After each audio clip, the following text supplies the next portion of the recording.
Good day, good day, good day, everyone. Welcome to Shedding the Bitch Radio, our Ask Me Anything episode.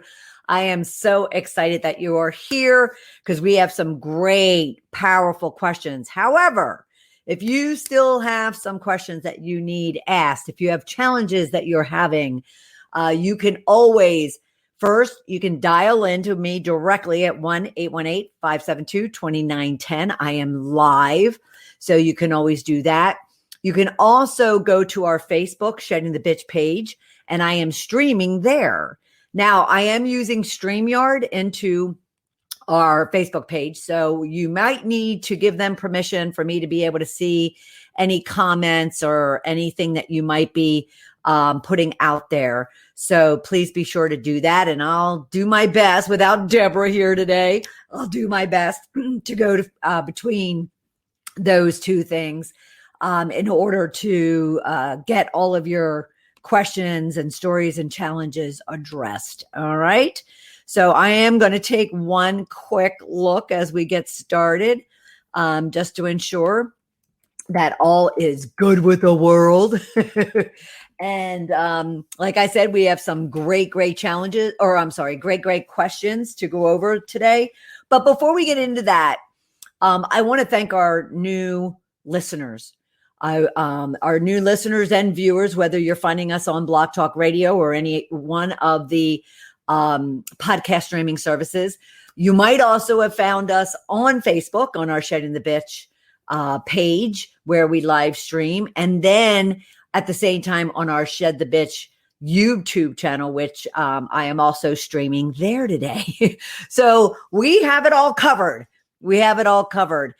So thank you to the new viewers and listeners who have provided us comments, provided us feedback, provided us ideas for topics, and even for guests on the program.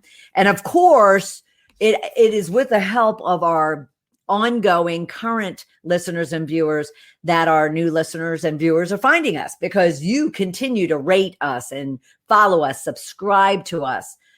You continue to give us feedback and recommendations on topics and guests. And we love the fact that you've been with us for as long as we've been broadcasting. So thank you very much for that. And continue to do so.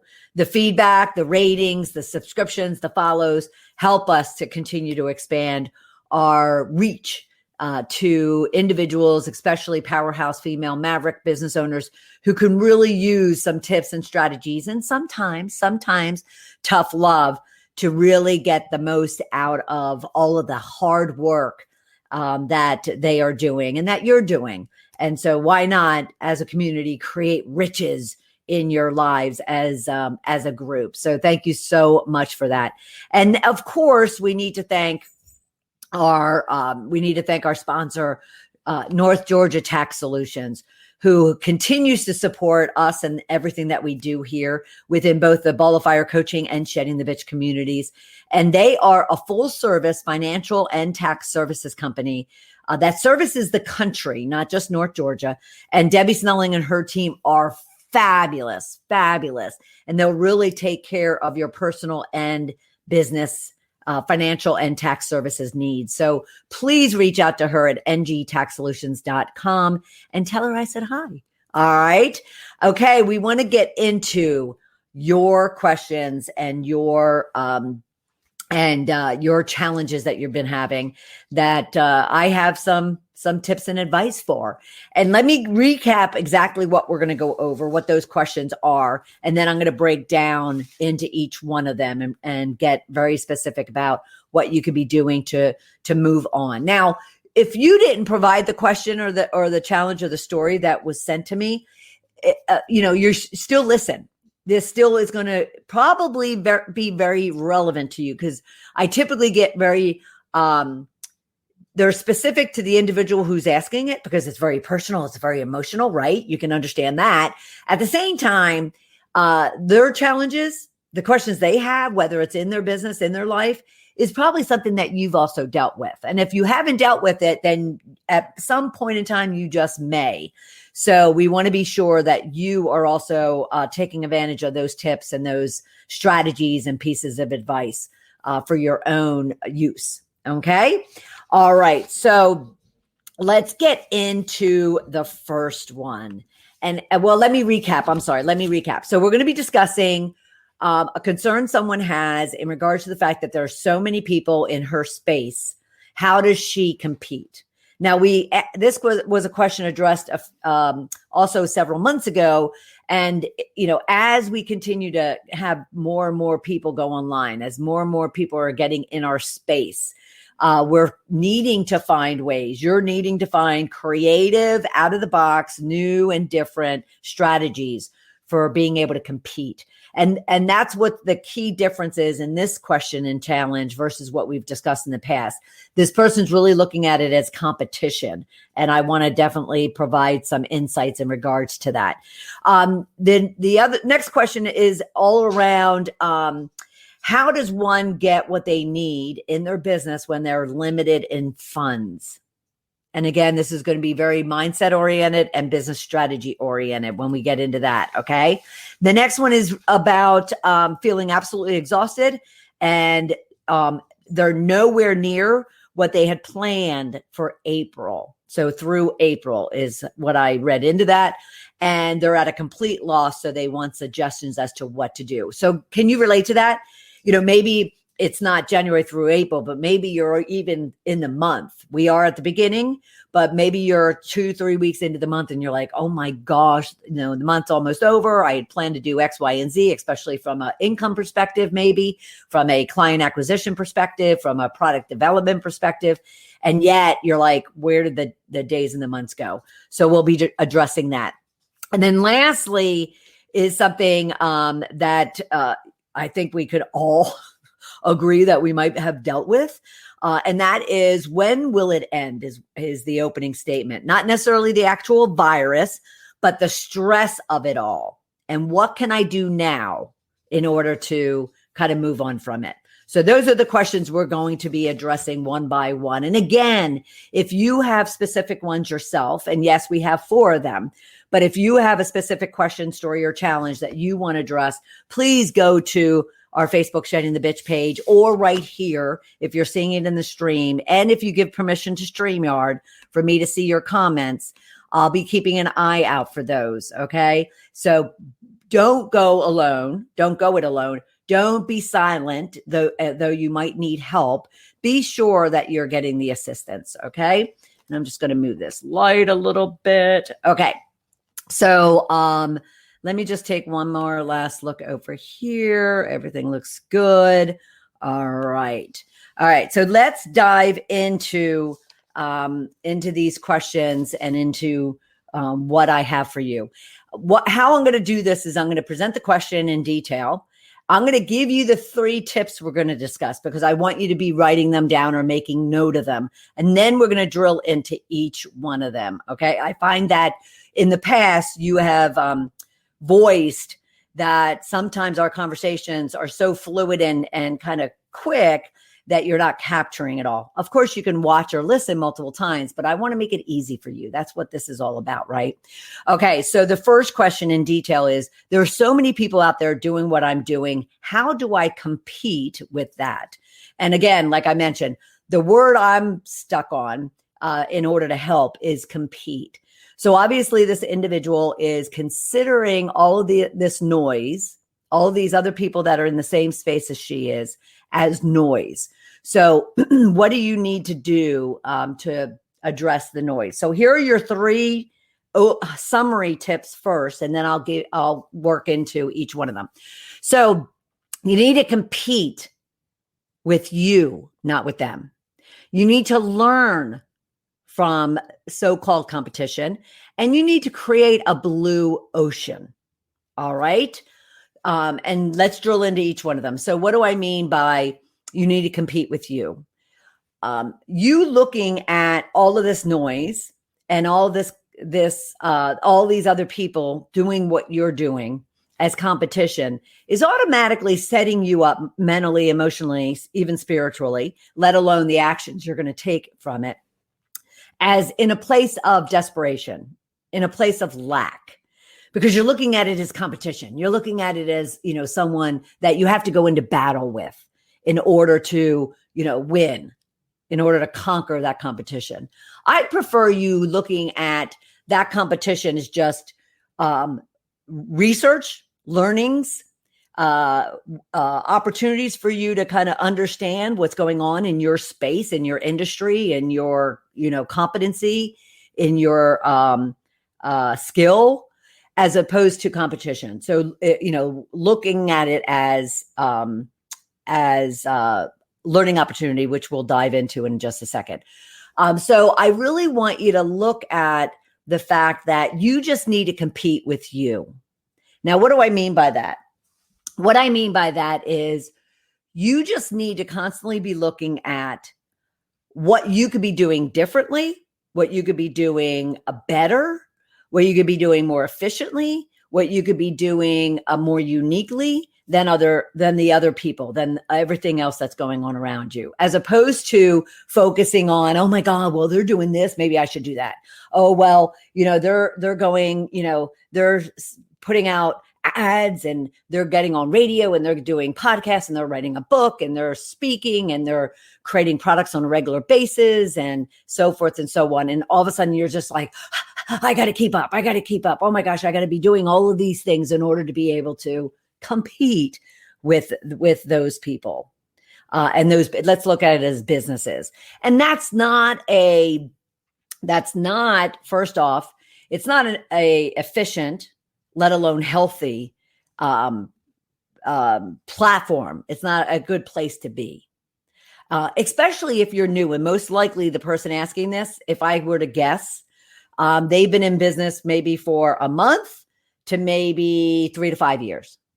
3 to 5 years, because I have even found people that have been in business 7, 10, and 12 years who still are struggling to break through the 100,000, break through the 500,000, break through the million, to really build a business, as opposed to they won't call it necessarily a hobby or a job, but that's really what it is if they are still acting in this competitive lack or desperation state.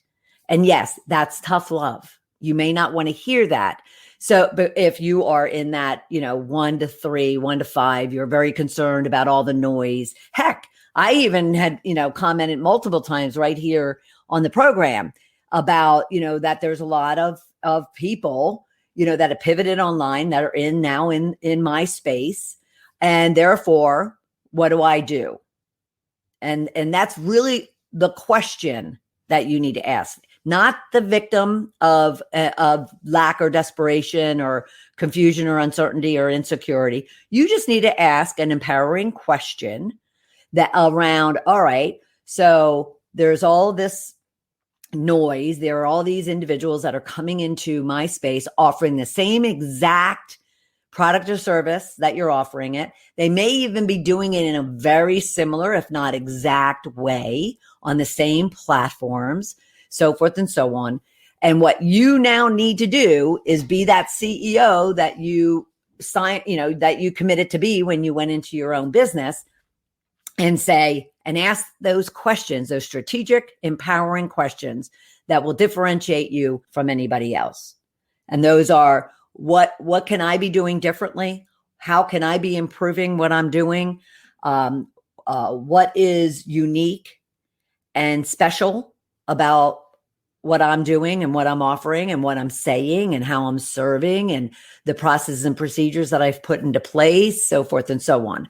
And you asking those more strategic, empowering questions is more of an advanced, what I'll call an advanced entrepreneur or business owner, as opposed to someone still kind of acting as if it's a part-time hobby, flex type of role or job, as opposed to that it's a CEO, business owner, entrepreneurial lifestyle that a career that you've chose for yourself. And that's where I want you to be, in that CEO, strategic, entrepreneurial mindset, as opposed to, even if you're in business for a week, I don't want you to look at it as you're a newbie. I want you to look at it as, all right, I've been in business for a week. However, I'm going to operate in this more, strategic, abundant place and mindset. And I'm going to create a business that is unique, that is better, different, streamlined, efficient, effective, whatever the case might be. So I want you to compete with you. I want you to figure out how you can be better, how your products and services can be better, how your business, it's your ideal client, maybe it's your marketing and messaging, maybe it's the processes and procedures, maybe it's your sales process, maybe it's your onboarding, maybe it's the way you fulfill and deliver, whatever the case might be. Your first, tip that I want you to be really thinking about is, how can I compete with myself and make myself and my business better? Okay.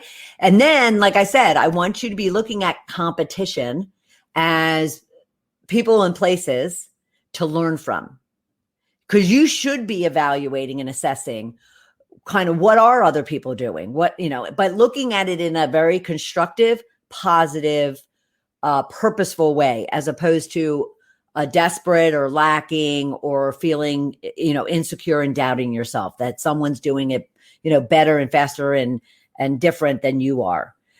You want to look at your competition as places to learn from and people to learn from. So you go and you evaluate them, you study them, you look at what they're doing, you even join or buy their products and services, so you can kind of see, from start to finish, what they're doing and how they're doing it differently and maybe better than you are.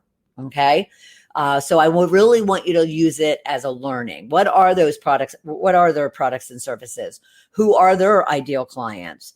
How do they market and message? Where are they from a social media visibility perspective? What platforms are they on? Are they using certain media or medium in order to attract their ideal client? And then go even deeper. How are they serving? How are they fulfilling? How are they, X, Y, and Z-ing? So start to finish, use it, use competition as just a source for research and a source for improving your business and improving on that number one, which is just compete with yourself. Make your business, make yourself better through the work that other people are doing. You make yourself better, more unique, different, and you won't have to worry about competition. Okay. And then lastly is, which I touched on already, but I want you to create the blue ocean. So if you don't know the book, The Blue Ocean, please go and look it up. But it's very simple in that it's differentiating, its uniqueness, it's new, it's everything that we've talked about already. But specifically, it talks about the fact that there's red oceans and blue oceans. There's two communities of people, which this question actually, I would say, touches on. And that is, there's the red ocean, which is where all the noise is, where all your like companies are and all your like experts are. And they're all kind of fighting it out to find their, business and find their client and find that income and revenue and whatnot. And therefore it's red. In my view, it's red because there's a lot of blood being shed in that ocean. Okay. But the only way you win in that ocean, think about it. You're a business person. How would you win in that ocean?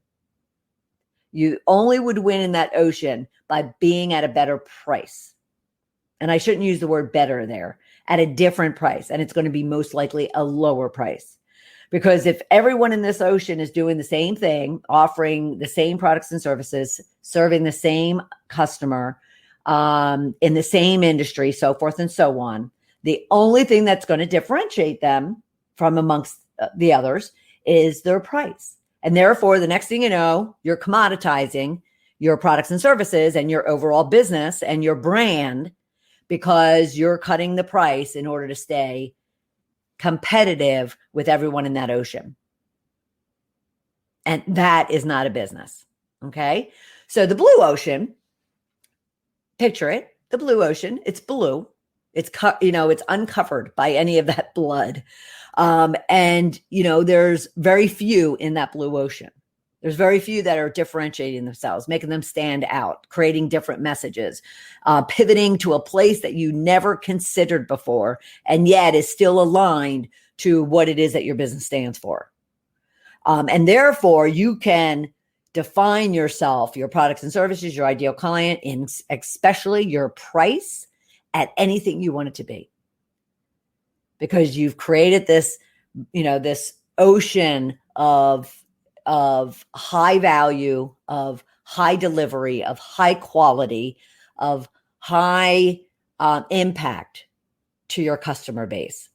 And therefore you can demand whatever it is that you want. So I want you to be focusing on creating a blue ocean. And again, that is a book, The Blue Ocean Strategy. So be sure to go and look that up. And I would suggest I suggest it to my clients, to go and get it and read it and leverage it and take advantage of it. Okay. All right. So that is that question. All right. Our next one is, how do I get it done without money? And basically what she really got into is, I am so overwhelmed, forget that I have so much to do, but a lot of it costs money, which I don't have. How can I do what's needed when I have very limited funds? Can I get a loan? Now I'm going to touch on that last question first, before we get into actually some tips and strategies in regards to how can I do what's needed with very little funds. So around how do you get a loan, or can you get a loan? I'm not in that space, so I'm not going to say yes or no to it. I do know in the times that we're in, there's been a lot of government programs for small business owners. So you might want to pick up the phone, call your accountant, call someone that's an expert in that space and get their input and advice in regards to that. And then, of course, there's the Small Business Association that you can be reaching out to. And I'm sure there's some local to you. And I would suggest to any business owner, 1 year or 12, 15, 20 years in business, depending upon your size, obviously, Small Business Association, get to know them. Get to know the SBA, get to know your local bank, get to know where you have accounts, get to know those people from a business perspective, not just your personal banking needs.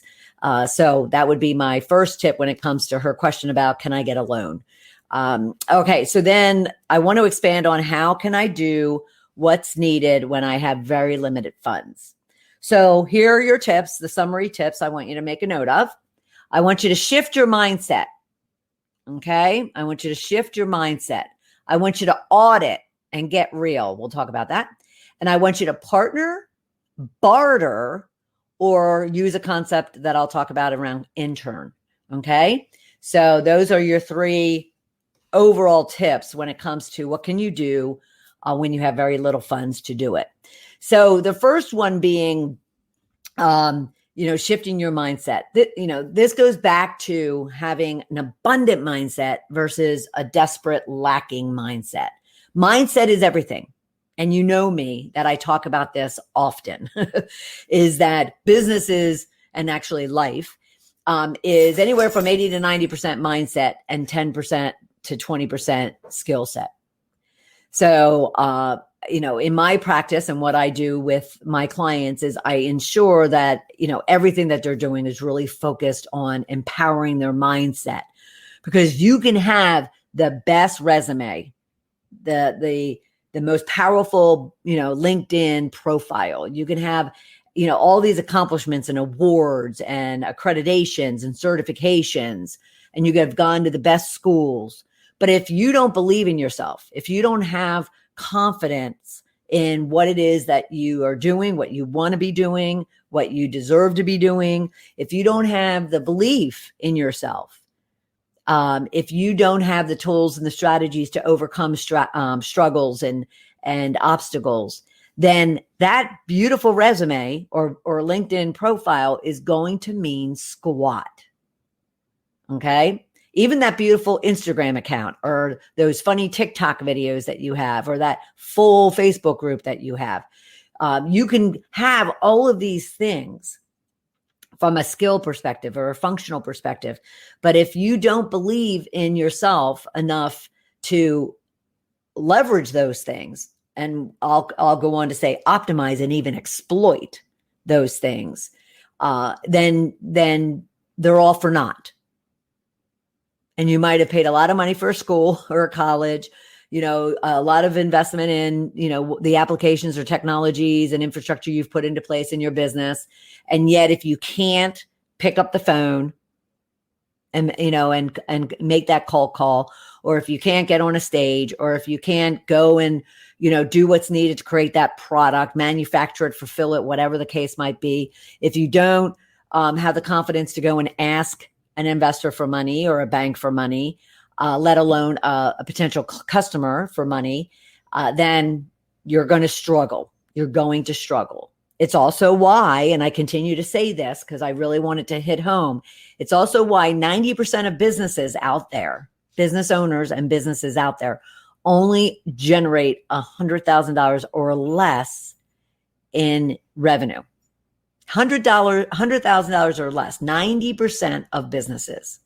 Okay.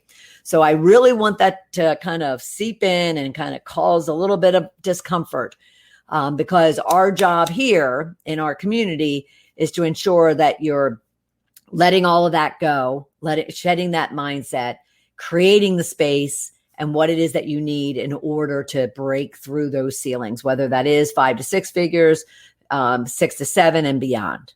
Okay. And trust me when I say, because I get this, and actually I got this just a couple of days ago.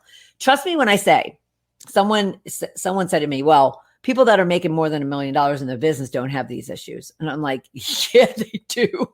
Actually, they have even like bigger, wider, deeper issues. Because, think about it. The imposter syndrome all of a sudden is coming into play. The overwhelm of having to do it all and managing people and, handling the money and being, smart with it. I mean, the problems may be different, but trust me when I say a good amount of them are the same, and they just might have their own nuances because of, the capacity of which it's required to run a business under 100,000 versus under 5 million. Okay. I don't want you to compare, again, that's lack, that's desperation. I don't want you to be competing. I want you to be just focused on what it is that you want to accomplish and what you need to accomplish it. And the first one would be, when it comes to how do I run a business without any monies or limited monies, is I want you to focus on your mindset. Okay. And then I want you to audit. I want you to audit and get real. And what I mean by that is, I will sit down with many business owners, and initially, beyond some other onboarding, self-assessments, leadership assessment work that I do, I actually do an audit, an inventory of what is it that, what is that platform, that infrastructure that they've built around their business in order to support what it is they need to do each and every day. And a lot of it has to do with the money's going out versus what's going to be coming in. So even before I work with them on how do we get the money to come in, I work on, okay, so where is the money going out and how is it being spent? And not only, and this is where this get real comes in, not only in the space of, business, but more so personal. Because again, I find on a regular basis, business owners that have been in business anywhere from 1 to even 12 to 15 years, they are often struggling on a regular basis with cash flow, let alone with income that they can take home, let alone with monies they can reinvest in their business. And so the first thing and they will often raise the complaint, I don't have any monies to put into the business, to invest in the business. So I'll say, okay, so then let me look at every one of your business expenses, and I want to look at every one of your personal expenses. So this is what I want you to do for yourself. And so oftentimes the business expenses, there could be some like, strange ones that, we need to work on and we need to kind of minimize and or even delete. Some we even need to add. So then it's a matter of, okay, where do I find that money?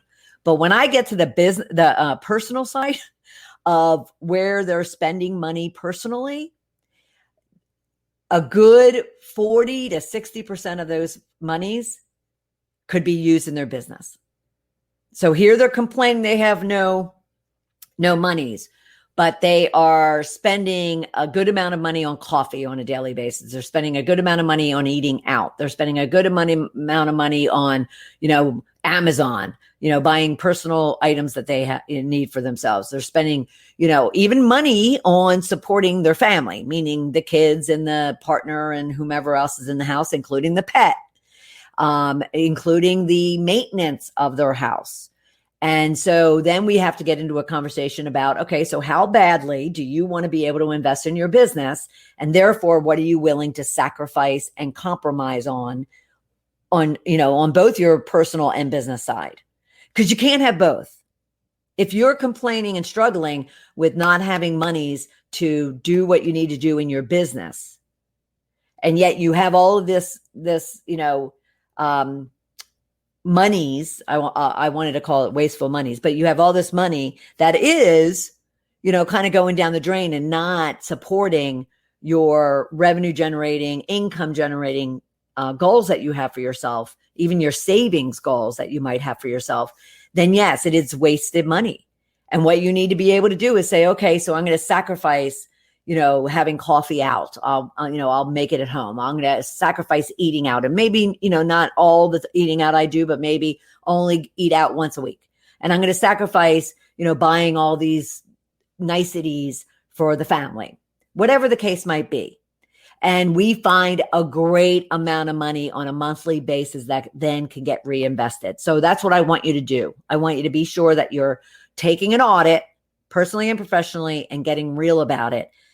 Before you continue to play victim to not having monies to put into your business.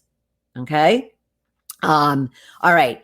And I want you, I had a note here. I want you to get down to having, the bare minimum in your business and in your personal life.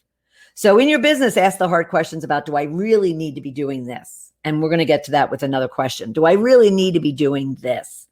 And spending that money, or can I hold off and do that 6 months, a year down the road? Because a good majority of the businesses, the 90% that are only earning $100,000 or less, they are still fighting I need to be everywhere to everybody, to everything. And they're fighting, and feeling as if they need to be doing every strategy that's offered out there. And you're not in the business yet to be able to expand beyond just sales generation. Okay. And we're going to get to that in a minute. So the last one, when it comes to how do I find money, or how do I, get what I need to get done when I have limited funds? The next one is find partners, find ways to barter, or find interns. So the partnering is, you could have someone who has the same need, in a product or service, app, technology, service provider, whatever the case might be. And therefore you can actually split or share that expense. So consider those conversations with people as you're meeting and greeting and getting to know and building relationships. Is that if all of a sudden you're hearing that, oh, this person's, website's a great example. And I've done this multiple times for people, is all of a sudden they're like, oh, I need to get a website, but it's so costly. Oh, I need to get a website, but it's so costly. I'm like, hey, come together and offer someone, offer this service provider, this website developer, 2 people instead of 1, and ask them for a discount. You save money right there. So just get creative when it comes to partnering. Bartering, I did this for probably the first 5 or 6 years of my business. I built a team of 20, 21 people purely on bartering. So I have this service. At the time, I was a business coach and consultant. And therefore, and I needed marketing, social media, branding. I even needed a lawyer at one point. And therefore, I bartered my services, because who wouldn't want a business consultant or a business coach on their team, or even a mindset coach like I am, on their team, free. And all they need to do is give me whatever product or service they have. So barter.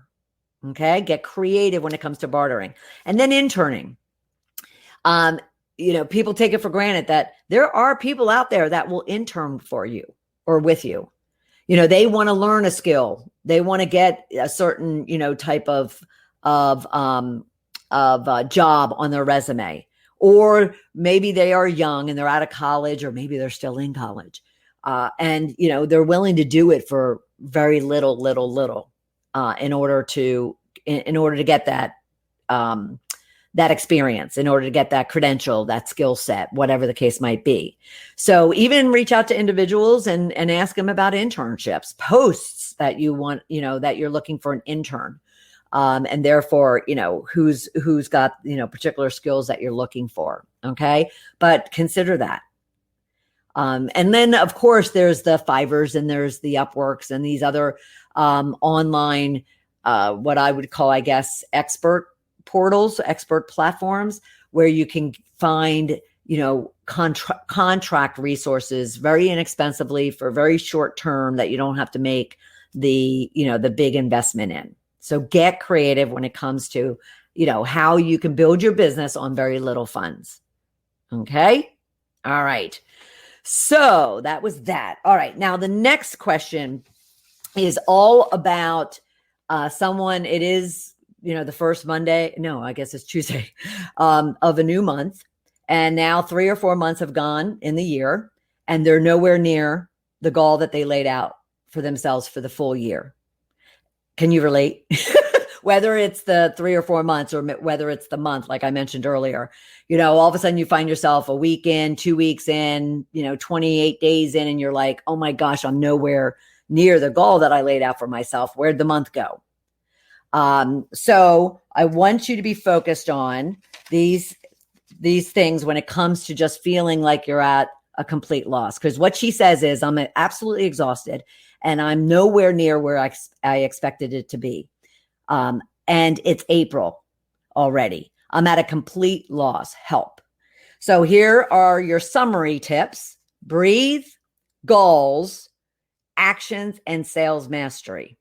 Okay. Breathe, goals, actions, and sales mastery. Let's dig into them. I want you to breathe. I want you to breathe. Being overwhelmed, being exhausted, being in your head, let's just leave it at that, is exhausting. And it will prevent you from actually getting very, focused, very clear on what it is that you need to do to get out of the situation that you're in.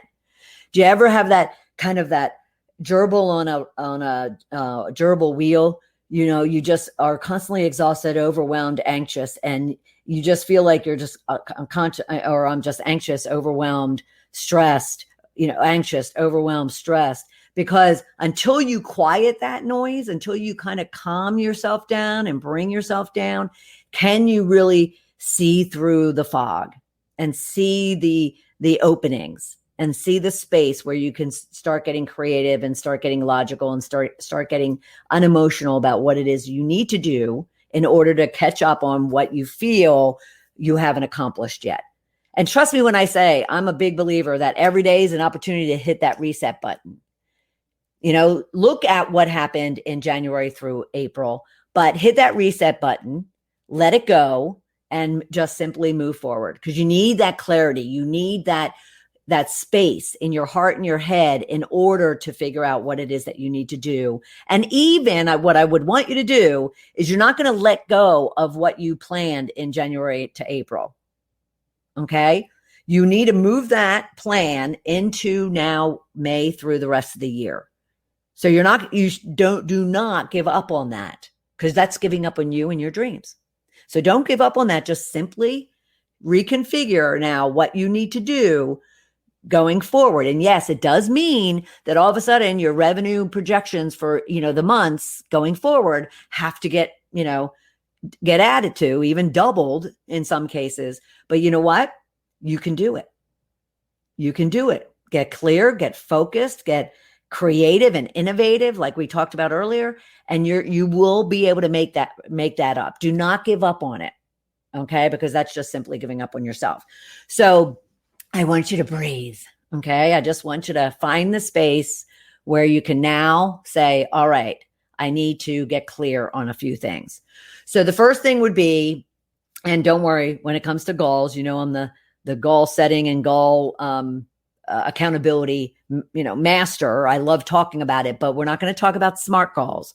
All I want you to focus on when it comes to your goals is, were your goals set realistically from the beginning? That's the only question I want you to ask when it comes to your goals, because many of us have very, rosy eyes. We just feel really good when we're sitting down and we're laying out our plans, that we're, really ambitious and we're feeling confident, which is awesome. But then when we go to lay out our goals, and especially when it comes to the revenue or number of new clients or how big of a group you're going to be building, or the number of products you're going to be putting out and, in a given year, or the fact that you want to write that book or create that podcast, it sounds really good when we're sitting down and laying it out on paper. And it sounds like we have a lot of time. 12 months sounds like a lot of time. And obviously she felt that way as well. But yet all of a sudden is realizing, oh my gosh, we're going into May. 4 months have passed and I'm nowhere near what I've laid out for myself. And so, time is a tricky thing, and it could drive you crazy, because you think that, you think 24 hours in a day is a lot of time, but then think about it. How often do we go home, sit on the couch or finish our day, sit on the couch, and we're like, what did I do today? What got done today? So I want you to look at your goal and your goals. And all I want you to do is ask the question, are they realistic? Are they realistic based on, especially now you have, in this case, she has 3 to 4 months to look at, and we all do. So look at the 3 to 4 months. What did I lay out? What did I plan? What did I get done? What didn't I get done? And not only just your revenue or income objective, but even just the projects that you laid out for yourself, the tasks and the action plan you laid out. And then really, look at, not only, is it realistic that I could have gotten all that done and accomplished what I wanted to get accomplished in that 4 months? Or did I just kind of, layer on and just overwhelm myself and set myself up for disappointment? Because that is one of the major stressors for, and I'll say entrepreneurs, is they set such high expectations for themselves because they think everybody else has such high expectations of them, and they don't want to fail or disappoint. And therefore they build these, huge plans, as opposed to just keeping it narrow and kind of narrow and clean, 1 to 3. They want to go to 5 to 8. And then the next thing you know, they're kind of feeling overwhelmed and stressed like she is. Okay. So I want you to look at your goals and simply ask, are they realistic? And if they are not, then just make adjustments. That's all it is. Make adjustments. All right. Now, I'm going to sound like I'm contradicting myself when I say, do not give up on the last 5 months, as you go forward. But if your goal was realistic, don't all of a sudden say, okay, it's not realistic, so I'm going to take that 5 or 4 months of whether it's revenue, whether it's number of clients, whether it's, growth, and I'm just going to kind of I'm going to minimize, I'm going to, bring down my yearly goal and my yearly objective. Don't do that. I don't want you to do that. But if it was unrealistic from the beginning, say you said you're going to break through that 100,000, right? Or that million. And say you put a 20, 25, 30%, bump on that number. And yet you weren't even anywhere close going into the year. You weren't anywhere close to that number. So it's not really a 30% bump. It's actually a 50, 60% bump. Well, that may not have been realistic from the beginning. I at least would have shared that with you and coached you on that. So you bring it down to what is, realistic. And that could be not the bringing it down all the way from the 60% down to the, 5%, but maybe it is that you have a stretch goal to 30 or 40%. Just be realistic is the bottom line there.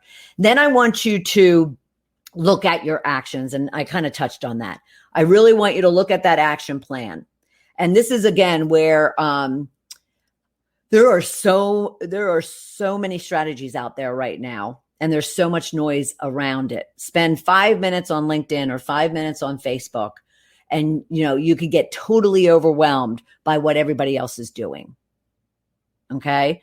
So again, I'll repeat that, even from let's say a services industry individual business owner, there's blogging, there's podcasting, there's writing books everybody's talking about right now. There's all the social media platforms, forget Facebook and Twitter or even LinkedIn, but now there's TikTok. And I don't know if Snapchat's still around, but there's Snapchat.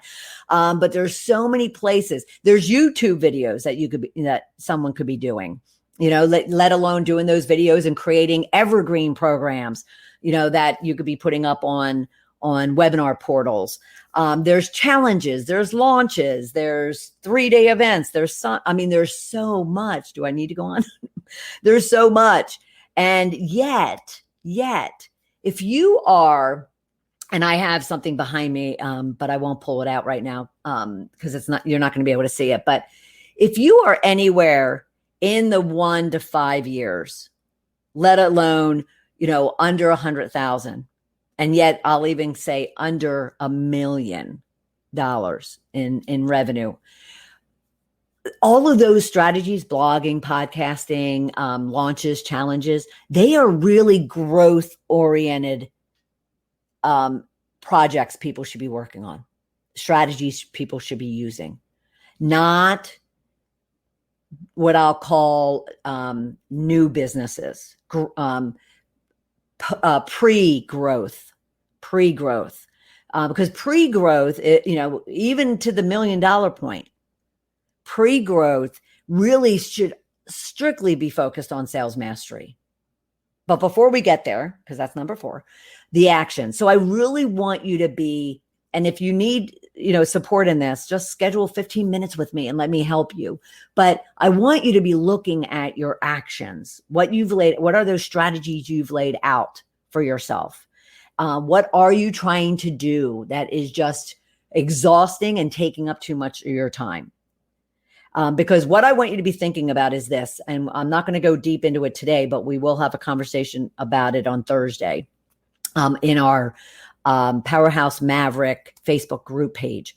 But I want you to be thinking the fact that 9 to 5 in your job, whenever your customer is alive and awake and available to sell to and get money from, needs to be revenue generating activity. Okay? Writing a book is not revenue generating. Podcasting is not revenue generating. Even blogging is not revenue generating. Yes, is it branding? Is it marketing? Is it creating an identity out there, an influence out there, building your credibility and your expertise? Yep, it is. But those are strategies that until you are comfortable with a steady cash flow that you can live on and invest in your business to where you can take the time to go off and blog and create a podcast and do Clubhouse and TikTok and, write a book. You need to ensure that you're focusing on revenue generating activities. And I always tell my clients 9 to 5 or whatever those hours are that is best for you to get a hold of a customer, whether it's e-commerce, whether it's on a phone, whether it's in a meeting, whether it's on an enrollment call, wherever. Those need to be focused on revenue generating activities. Which brings me to my final tip on this is sales mastery. If you're in the 0 to $1 million from a revenue perspective, but I would even say if you're in the 0 to, and wait for it, 7 to 10 years in business, and you have not mastered sales, that should be your number one focus is what do I need to do to first become the sales master myself as the CEO of my business? And then what do I need to do to either build a team or contract a team to be a sales master in my business? Because sales is sales. However, sales in your business, supporting your brand, your identity, your way of delivering, your services or products, your values, the qualities of your company, your mission statement, your vision is yours and only yours. So it's also why I ensure that even when I go into businesses that have been in business 10, 12, 20 years, even businesses that are 5 million, 10 million, 20 million, even corporate, but I will talk with them a lot about the fact that they shouldn't be turning over sales to anyone else until that CEO or that leadership really understands the sales process themselves, because those other people, even an employee, they're representing you. And trust me when I say a lot of damage can be done if it's not done based on how you envision your business to be. So salesman, forget about that longer term strategy. We'll get you there. But right now, if you're looking to break through to 100,000 or even to the million and beyond, I want you focused on becoming a master at sales. All right. And that's sales is everything from how do I generate leads?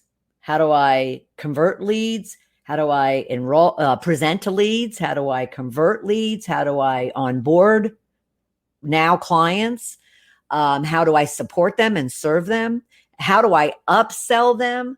How do I bring them back around and offer them more based on now where they're at? So become a master at sales. And trust me when I say all of this kind of feeling lost will get very, very clear and very powerful, because now you'll have the infrastructure, the basics. This is basics in place. And then you can get rosy-eyed to want to advance forward. Okay. All right. And then lastly, we have a question in regards to when will it end? She says, not necessarily the virus, the actual virus, but the stress of it all. I feel like I have PTSD and it's paralyzing. What can I do now? All right. Here are your 3 summary tips. Evaluate, minimize, automate, and streamline, and control. So evaluate. I really want you to be thinking about how you've been responding to this all the way back to the beginning of last year. What has your response been? Have you gone into hiding? Have you, kind of been paralyzed? Or in this case, she has been. Or did you take a pause? I took a pause.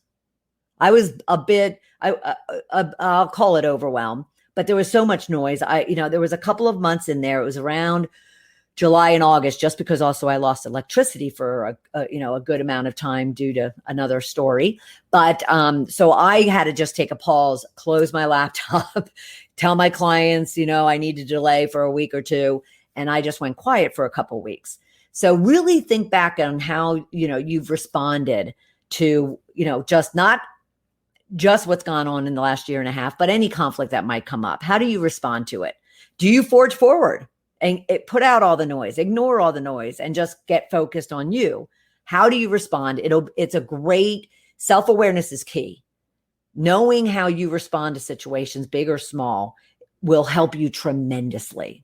So the more time you can take to say, okay, this is the way I'm interpreting this. This is how I'm responding to it. This is the impact it's having on me physically, mentally, spiritually, emotionally, financially. And therefore, now I want to move to the next tip, which is around minimize, automate, and streamline. When you are in overwhelm, even when you sense you're going into overwhelm, you need to strip away anything that is noise. So that to-do list, you need to get it down to, okay, if I just get one thing done today, I'm going to be really excited. If I can just automate one thing, find a way to do it easier and more efficiently, then that's going to be a huge accomplishment. And I'm going to be able to breathe. If I can find a way to streamline just one thing, that's why, like last year, forget about the fact that even if last year we were able to go to stores, we were able to go to restaurants, we were able to go to the dry cleaners and feel safe. Even if we didn't, the best thing you could be doing in your life is finding what can I streamline to give myself breath, to give myself time back. So food services, laundry services, mail services. There are so many things being automated and being like home delivered that, you could be looking at your life and going, okay, so where can I minimize, streamline, and automate and take away a lot of the stress and burden you have on yourself? Yes. Could it cost more? Yes, it could cost more, but you have to look at, is it worth it? Okay. Is it worth it? So I want you to minimize, automate, or streamline so you can just find breath and find space. Okay. And then I want you to, and I've had multiple conversations on this just this week, and it's only Tuesday. I really want you to just focus on what is in your control. A good amount of the stress that we're all feeling is what we can't control. We can't control the virus. We can't control the mandate on masks. We can't control, what the government's telling us. We can't control what the community's doing. We can't control what our neighbor's doing. We can't control what our boss but also our clients are doing, our customers are doing, our vendors are doing. We can, there's things we can't control, and we need to be able to go, okay, I'm just going to deal with this differently. I'm going to handle it differently, calmly, logically, unemotionally, because I can't control it. Okay. As hard as that is, you like I did, you turn over money to somebody, a good amount of money to somebody, expecting something to be done in a reasonable amount of time. And it's not, and, you're like, okay, so he has my money. So it's, yes, I can go over here and go to somebody else, but so it's just, okay, what can I do to make this work out the way I need it to work out? And what can I do to manage what parts of that I can control? Because after that, it's not like I can go to somebody's house and pull them out. I can't control it. So look at your life, look at everything going on in your life and ask yourself, what can I control? And therefore, what can I be doing? And then what can't I control? And just let it go. Okay. And that is kind of where you want to find yourself, so you don't feel so paralyzed and you don't feel so lost, and you gain some control back. You gain some ownership back. You gain some breath back. All right. So those were great, powerful questions and challenges that you've stepped up and you've offered up to want to get help on. And I so appreciate that. And I hope that these tips and pieces of advice, and sometimes we had some tough love earlier on, that will just help you and help you create and accelerate anything and everything that you want in your life. And then be sure to come back next Tuesday at noon Eastern time. We are having a conversation with Louise Bartlett, and it's all about vision boards. Love them. Have one right there. So come back next Tuesday at noon Eastern time for another episode of Shedding the Bitch Radio. Thanks, everybody. Bye.